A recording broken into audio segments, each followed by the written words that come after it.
Hi, I am so excited to be here today. Have you ever wondered whether you're intuitives or psychic? That's right. And have you ever wondered what you can do with that ability, with being intuitive, how it can help you through life, through your career, through your personal life? That's why we're here now and every Tuesday. That's right.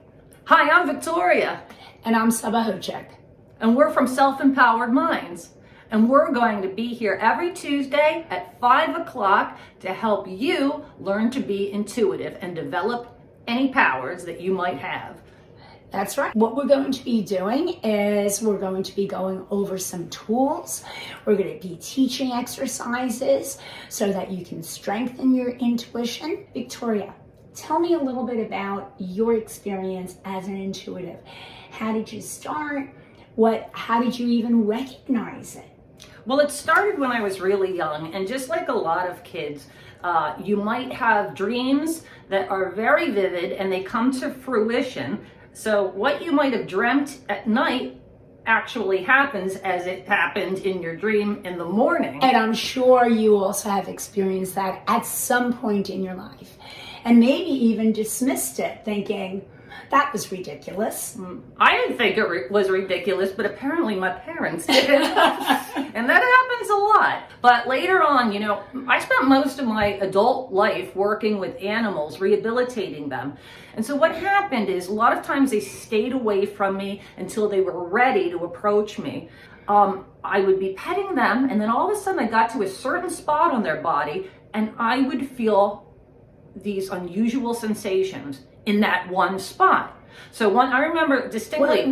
I'm sorry. Tell me, what does that unusual sensation feel like? Well, this particular time when I first felt it, I was petting this one dog under its stomach, and I get to this one spot, and I felt this throbbing in my hand, and then this throbbing in my hand went into my stomach, and I felt so sick.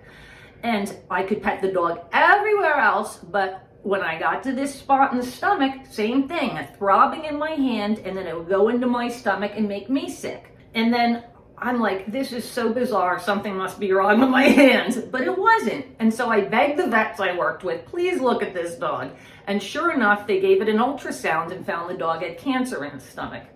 And then I would do this with a number of dogs. I'd be petting them, and all of a sudden, it felt like my hand was broken.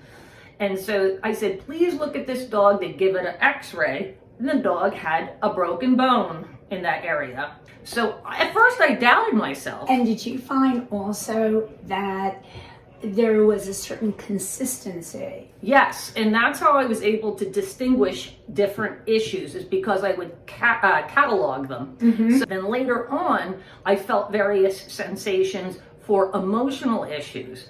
So when you start realizing that you have an intuitive ability, it's the cataloging them will help you identify what you're feeling. Yeah.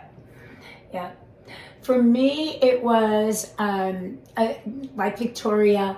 I would have various different experiences as a kid, but it wasn't something that was controlled. If it came to me in my dreams, great. But I couldn't actually control that of my intuition. And then when I was about 16, somebody said, oh, why don't you read our cups? Because in Turkey, it's very traditional to have Turkish coffee. You turn the cup over, the grinds run down, they create images, and we read the cup. Everything that I said about their past was correct, and everything I said about their future came to fruition. So from that point on, I became the coffee reader in school. I would stand next to the person while I was showing them how to turn the cup over. And while they were turning the cup over, I started feeling sensations in my body.